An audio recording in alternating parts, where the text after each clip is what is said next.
Lady, she grew up very healthy, very active, but at the age of 11, she had a pain in her side that wouldn't go away.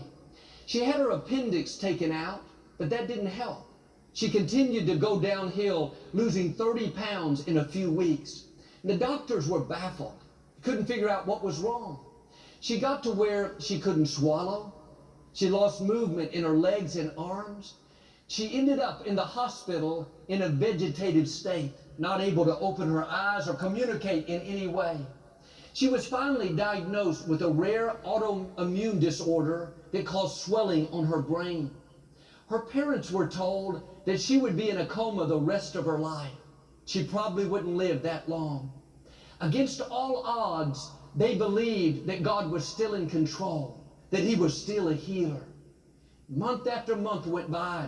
They would sit by her bed and talk to her, speaking faith into her. 2 years later, she woke up on the inside.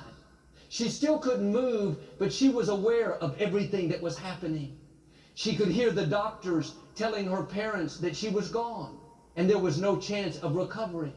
And she could hear her mother telling her how she loved her and how she was going to make it. Every Sunday morning, her mother would turn on our program. This young lady would hear how God is a healer, how He can do what medicine cannot do. In her mind, instead of feeling sorry for herself, she would say, I'm a victor and not a victim. God is restoring health back into me. Thoughts told her, you're trapped. You'll never get out. She would answer back, no, my time is coming. This is not how my story ends. It seemed like God was too late. In a coma, trapped inside her own body, not able to communicate, but God has the final say. Sometimes He'll let the odds be way against you just so He can show His power, His favor, His blessing in amazing ways.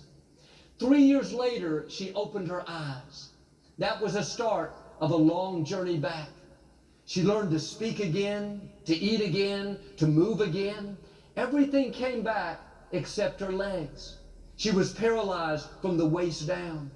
She was happy that she was out, grateful to be in a wheelchair, but she wasn't satisfied. She knew what God started, He would finish. She was told that she would never be able to walk, but through prayer, hard work, training, she defied the odds and took her first steps. Today, my friend Victoria Arlen can not only walk, but she can run. She was on Dancing with the Stars. She's one of ESPN's youngest on-air personalities. Is there anything too hard for the Lord? Just because it seems like God is too late doesn't mean that He's not going to come through. Don't be fooled by the circumstances. You may not see anything. The odds are against you.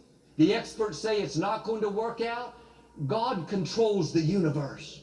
Don't be impatient for Him to act. Keep believing, keep praying, and every blessing that belongs to you will show up. You won't have to go after it. It's going to come to you. It's going to happen at the time God has planned. In John chapter 11, Mary and Martha sent word to their dear friend Jesus that their brother Lazarus was very sick. Jesus was in another city. They asked if He would come and pray for Lazarus. A day went by and Jesus didn't show up. I can imagine Mary asking her assistant, did you tell him it was me? Yes, we told him. Did you let him know it was urgent? Yes, we did. Another day passed. He didn't come. And another and another. Finally, Lazarus died. On the fourth day, Jesus showed up. What do you do when God shows up too late? You prayed, you believed, but the problem didn't turn around. The business didn't make it. Your health didn't get better. Martha was so upset. She rushed out to meet Him. Said, Jesus, if you would have been here sooner, my brother wouldn't have died. She was saying, how could you do this to us? We're your friends. When we needed you the most, you let us down.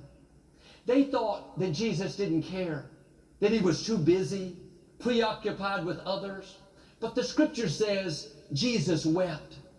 He could have gone straight to the tomb and raised Lazarus, but His tears let them know that He cared. He wept because he loved Lazarus. He wept because he felt the sorrow, the heaviness that they were all feeling. And when God shows up late, thoughts will tell you, God doesn't care about you. How could he let this happen? Look at all the pain, this heartache. He could have stopped it. Don't believe those lies. The scripture says God collects all of your tears in a bottle. He feels what you feel. The loneliness, the heartache. He weeps when you weep. His heart breaks when your heart breaks. You're his child. If you're a parent, you know when your child is hurting, you hurt with them. God is your heavenly Father. He told them to roll away the stone. Lazarus had been dead for 4 days. Martha said, Lord, it's going to stink. Sometimes you have to get to the stinky stuff before God will heal you. You have to be real and deal with what God is bringing to light. Jesus spoke to Lazarus. He didn't pray. Some things you need to pray about, but some things you need to speak to. He said, Lazarus, come forth. All of a sudden, Lazarus came back to life. Mary and Martha were praying for a healing, but Jesus had something better in mind, a resurrection. Sometimes the reason God delays is because he's going to do something better than you think. Amen. Something bigger, more rewarding. Amen. From that day forward, no one ever saw Lazarus the same way. No one saw Mary and Martha the same way. They had a new respect, a greater influence, greater honor. Like them, you may be wondering why God is so late. Why hasn't my health turned around? When is my business going to get better? When is this trouble going to resolve? You're believing for a healing. God is delaying because he has a resurrection coming. Amen. He has something much better than what you have in mind. Trust him when you don't see anything happening. Believe when heaven is silent. He's working behind the scenes.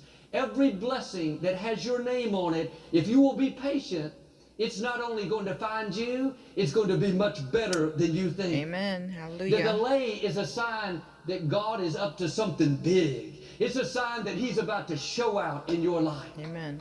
The mistake we make too often is we get discouraged in the delays. We believe those lies that God's not concerned about us. He would have been here by now. Does he even know what I'm going through? The scripture says God sees every sparrow, every little bird that falls to the ground. Amen. How much more does God see you? That's You're right. his child.